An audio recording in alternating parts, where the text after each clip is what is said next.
I'm going to talk about enlightenment. Now that's a term that I use a lot, and it's funny the kind of reaction that it gets. And traditionally when you're telling someone what they need to do to be enlightened, you're telling them certain actions or whatever, some way that you want them to be. Now, to me, I'm describing a term that I use elsewhere in my philosophical system. I mean, for it to have a technical sense, and it's really pretty simple the way I define it, simplistic even, and it's meant to be because it's meant to be a reusable part of a whole system of thought. Okay, now I am in a sense choosing a term that's potentially loaded, because enlightenment of course carries a positive pre-evaluation from the language if you successfully use it. You can call my version, Pyrrhonistic enlightenment if you want. And you can see what it really means by the way it's used in my system. Now, I do like to use that term with the positive connotations because I think it makes sense. So to repeat, my definition is that enlightenment, to be more and more enlightened, would mean to be using a more and more broad frame of reference. Okay, more and more broad frame of reference. Okay. I think this has a fair claim on the term enlightenment, because what does enlightenment mean? What does the word frame, what is the framing of this word? To enlighten. It means to shine light on the situation.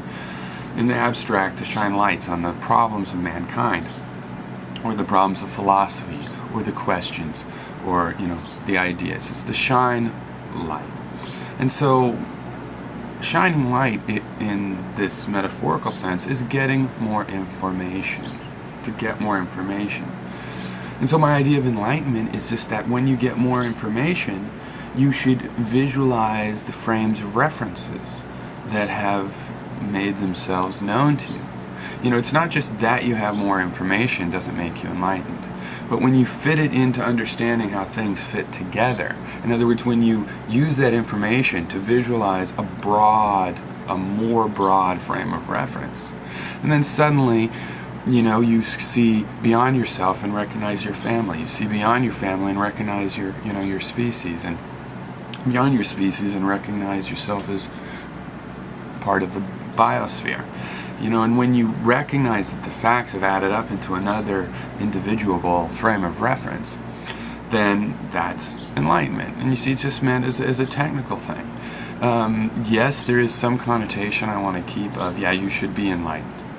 But not really. I don't think if people that are not ready for enlightenment should not try it, because then you get a kind of enlightenment that's like the communist states using the phrase the will of the people. It's not really enlightenment. It's not really the will of the people. It could be misused, to pretend you have the broader. You really have to get, you have to grok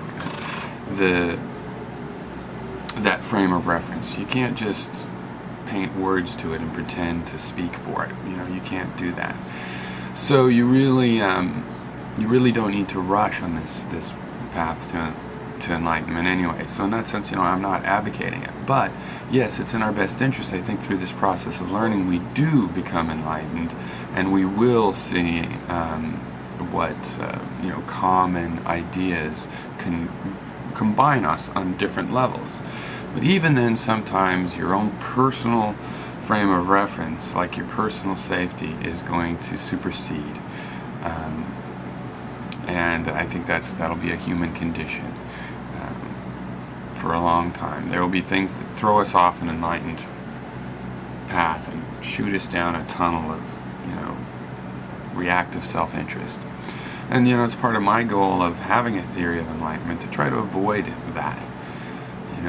Those are learning processes that you do need in your life, and you can't begrudge when you've had some path like that. But really, as you mature, you will want to avoid that method of learning, because it is, as they say, learning the hard way. You do learn things really well the hard way, but you take some damage as well. So Anyway, that's an explanation of enlightenment in a technical sense, and why I don't really feel compelled to tell people to be enlightened. I'm just trying to describe an element of reality and progress. As people learn, they picture these bigger, broader frames of reference, and they become more enlightened. I don't have to advocate for anybody to do it. This is a natural process. It's going on its own, so to speak, but not really, because we are the agents of enlightenment. We living creatures.